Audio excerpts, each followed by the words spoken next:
ಕಲ್ಯಾಣ ಇಲಾಖೆಯ ಜೆ.ಡಿ. ಶಿವಕುಮಾರ್ ಅವರನ್ನ ಇವತ್ತು ಸರ್ಕಾರದ ಅಧೀನ ಕಾರ್ಯದರ್ಶಿಯವರು ಹೆಡ್ ಆಫೀಸ್ಗೆ ವರ್ಗಾವಣೆ ಮಾಡಿದ್ದಾರೆ.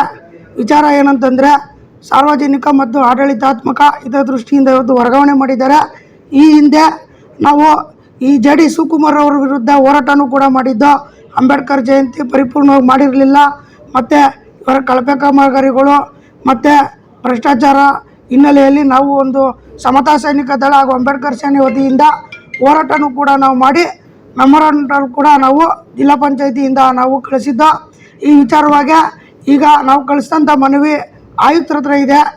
ಆಯುಕ್ತರವರು ನಾವು ಕೇಳ್ಕೊಳ್ಳೋದಿಷ್ಟೇ, ಈಗ ವರ್ಗಾವಣೆ ಶಿವಕುಮಾರ್ ಅವ್ರದ್ದಾಗಿದೆ. ನೀವು ಮುಂದಿನ ದಿನದಲ್ಲಿ ಈಗ ಒಂದು ದಕ್ಷ ಪ್ರಾಮಾಣಿಕ ಅಧಿಕಾರಿಗಳನ್ನ ನೇಮಕ ಮಾಡಿ ಇವರು ಮಾಡಿರುವಂಥ ಒಂದು ಆರೋಪ, ನಾವೇನು ಹೋರಾಟ ಮಾಡಿರುವಂಥ ಆರೋಪಗಳು ನಾವು ದಾಖಲಾತಿ ಸಮೇತ ನಿಮಗೆ ಸಲ್ಲಿಸಿದ್ದೀವಿ. ನಾವು ಹೋರಾಟದಲ್ಲಿ ನಿಮಗೆ ಜಿಲ್ಲಾ ಪಂಚಾಯತಿಯಿಂದ ಕಳಿಸಿದ್ದೀವಿ. ದಯಮಾಡಿ ಒಂದು ಪಾರದರ್ಶಕತೆಯಿಂದ ತನಿಖೆ ನಡೀಬೇಕು. ಇವ್ರ ವಿರುದ್ಧ ನಾವು ಹಲವಾರು ಸಂಘಟನೆಗಳು ಕೂಡ ಈ ಹಿಂದೆ ದೂರುಗಳು ಕೊಟ್ಟಿದ್ದಾರೆ. ನೀವು ಆಯುಕ್ತರು ಸಾಹೇಬರು ಏನಿದ್ದಾರೆ, ದಯಮಾಡಿ ಇಷ್ಟು ದಿನ ಆದ್ರೂ ಇವ್ರದ್ದು ಕೊಟ್ಟಂಥ ನಾವು ದೂರುಗಳು ಪೆಂಡಿಂಗಾಗಿ ಬರ್ತಿದ್ದೋ, ಇವತ್ತು ವರ್ಗಾವಣೆ ಆಗಿದ್ದಾರೆ. ಇವ್ರದ್ದೇನಿದೆ ಪ್ರತಿಯೊಂದು ವಿಶೇಷ ಲೆಕ್ಕ ಪರಿಶೋಧನೆ ಮಾಡಬೇಕು, ಸ್ಪೆಷಲ್ ಆಡಿಟು, ಮತ್ತು ಇವ್ರು ಮಾಡಿರುವಂಥ ಪ್ರತಿಯೊಂದು ಕಾಮಗಾರಿಗಳದ್ದು ತನಿಖೆ ಆಗಬೇಕಂತೇಳಿ ನಾವು ದೂರನ್ನು ನೀಡಿದ್ದೀವಿ. ಒಂದು ವಿಶೇಷ ತನಿಖಾ ತಂಡವನ್ನು ರಚಿಸಿ ದಕ್ಷ ಪ್ರಾಮಾಣಿಕ ಅಧಿಕಾರಿಗಳನ್ನ ನೇಮಿಸಿ ಒಂದು ತನಿಖೆ ನಡೆಸಬೇಕು ಅಂತೇಳಿ ನಾವು ಇವತ್ತು ಆಯುಕ್ತರಿಗೆ ಮತ್ತು ಹೆಚ್ಚುವರಿ ಕಾರ್ಯದರ್ಶಿಗಳಿಗೆ ಮನವಿ ಮಾಡ್ತಾಯಿದ್ದೀವಿ. ಇಲ್ಲ ಅಂತ ಹೇಳಿದ್ರೆ ಮುಂದಿನ ದಿನದಲ್ಲಿ ಇನ್ನೂ ದೊಡ್ಡ ಮಟ್ಟದ ನಾವು ಹೋರಾಟನ ನಾವು ಮಾಡ್ತೀವಿ. ನಾವು ಯಾವುದೇ ಕಾರಣಕ್ಕೂ ಇಂಥ ಅಧಿಕಾರಿಗಳ ವಿರುದ್ಧ ಕ್ರಮ ಆಗೋವರೆಗೂ ನಾವು ಬಿಡೋದಿಲ್ಲ ಅಂತೇಳಿ ನಮ್ಮ ಜಿಲ್ಲಾ ಸಂಘಟನೆಗಳಿಂದ ನಾವು ಇವತ್ತು ಹೆಚ್ಚುವರಿ ಕಾರ್ಯದರ್ಶಿಗಳಿಗೆ ಮತ್ತು ಆಯುಕ್ತರಿಗೆ ಮನವಿ ಮಾಡ್ತಾಯಿದ್ದೀವಿ. ಸಮಾಜ ಕಲ್ಯಾಣ ಇಲಾಖೆ ಜಂಟಿ ನಿರ್ದೇಶಕರಾದ ಎಂ.ವಿ. ಶಿವಕುಮಾರ್ ವಿರುದ್ಧ ನಾವು ಹೋರಾಟ ಮಾಡಿದ್ದು. ಅಂಬೇಡ್ಕರ್ ಸೇನೆಯಿಂದ ಹಾಗೂ ಸಮತಾ ಸೈನಿಕದಳಿಂದ ನಮ್ಮ ಹೋರಾಟಕ್ಕೆ ಮಣಿದು ಮಾನ್ಯ ಸರ್ಕಾರ ಮತ್ತು ಕಾರ್ಯದರ್ಶಿಯವರು ಈಗಾಗಲೇ ಬೇರೊಂದು ಕಡೆಗೆ ಎಂ.ವಿ. ಶಿವಕುಮಾರ್ನ ವರ್ಗಾವಣೆ ಮಾಡಿದ್ದಾರೆ.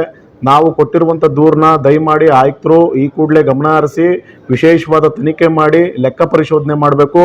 ಹಾಗೂ ಈತ ಮಾಡಿರುವಂಥ ಅವಧಿನಲ್ಲಿ ಏನೇನು ಕಾಮಗಾರಿಕೆಗಳಾಗಿರ್ಬೋದು, ಹಾಸ್ಟೆಲ್ ಹಗರಣಗಳಾಗಿರ್ಬೋದು, ಪ್ರತಿಯೊಂದು ಕಾಮಗಾರಿಕೆಗಳು ಮತ್ತು ಏನು ಕಾರು ಚಾಲನೆ ಮಾಡಿರುವಂಥದ್ದಲ್ಲಿ ಅನಧಿಕೃತವಾಗಿ ಟೆಂಡರ್ ಖರೀದನೆ ಕಾರನ್ನ ಬಳಸುವಂಥದ್ದಾಗಿರ್ಬೋದು, ಇನ್ನೂ ಹಲವಾರು ಇದ್ರನ್ನ ದೂರು ಸಂಬಂಧಪಟ್ಟಿದ್ದು ಈಗ ಮಾನ್ಯ ಆಯುಕ್ತರಿಗೂ ನಾವು ಸಂಬಂಧಪಟ್ಟವ್ರನ್ನ ತಲುಪಿಸಿದ್ದೀವಿ.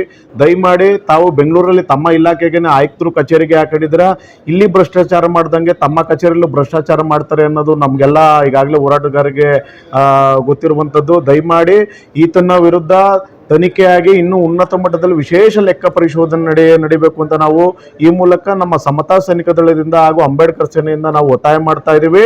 ಹಾಗೂ ಈ ಜಿಲ್ಲೆಗೆ ತಾವು ವರ್ಗಾವಣೆ ಮಾಡಿದಿರ ನಮಗೆ ತುಂಬ ಖುಷಿಯಾದ ನಮ್ಮ ಹೋರಾಟಕ್ಕೆ ಎಲ್ಲರಿಗೂ ನಮಗೆ ಜಯ ಸಿಕ್ಕಿದೆ ಅಂತ ನಾವಂತೂ ಭಾವಿಸ್ತೀವಿ.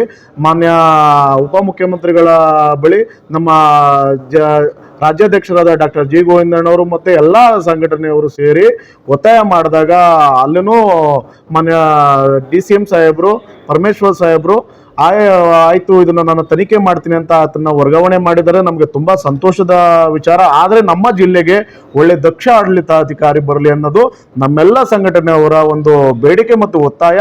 ಬೇರೊಂದು ಯಾರೋ ಬಂದು ಪ್ರಭಾವ ವಹಿಸ್ಕೊಳ್ಳೋದು ಬೇಡ, ಸರ್ಕಾರದಿಂದ ನೇಮಕ ಮಾಡಿ ಒಳ್ಳೆ ಅಧಿಕಾರಿನ ಹಾಕಿ ನಮ್ಮ ಜಿಲ್ಲೆನ ಉಳಿಸಿ, ಸಮಾಜ ಕಲ್ಯಾಣ ಇಲಾಖೆ ಉಳಿಸಿ, ಬಡವ್ರ ಬಗ್ಗರು ಮಕ್ಕಳುಗಳನ್ನ ಉಳಿಸಿ ಅಂತ ನಾವು ಈ ಮೂಲಕ ನಾವು ಸಂಘಟನೆಯಿಂದ ಕೇಳ್ಕೊತಾ ಇದ್ದೀವಿ. ಜೈ ಭೀಮ್. ನಮ್ಮ ಸಮುದಾಯದ ಮಕ್ಕಳು ನೋವುಗಳಿಂದ ಅರ್ಥ ಆಗ್ತದೆ. ಜಿಲ್ಲಾಡಳಿತ ಮತ್ತು ನಮ್ಮ ಸಮುದಾಯದ ಎರಡು ಬೆಸೆಯುವಂಥ ಕೆಲಸ ಮಾಡ್ತಾರೆ. ಹಾಗಾಗಿ ನಮ್ಮ ಸಮುದಾಯದವರು ಯಾವಾಗ ಆದರೆ ನಮ್ಗೆ ಅನುಕೂಲ ಆಗ್ಬೋದು, ಈ ಒಂದು ಇಲಾಖೆಗೆ ಒಂದು ಅರ್ಥಪೂರ್ಣ ವ್ಯವಸ್ಥೆ ತರ್ಬೋದು ಅಂತ ಹೇಳಲಿಕ್ಕೆ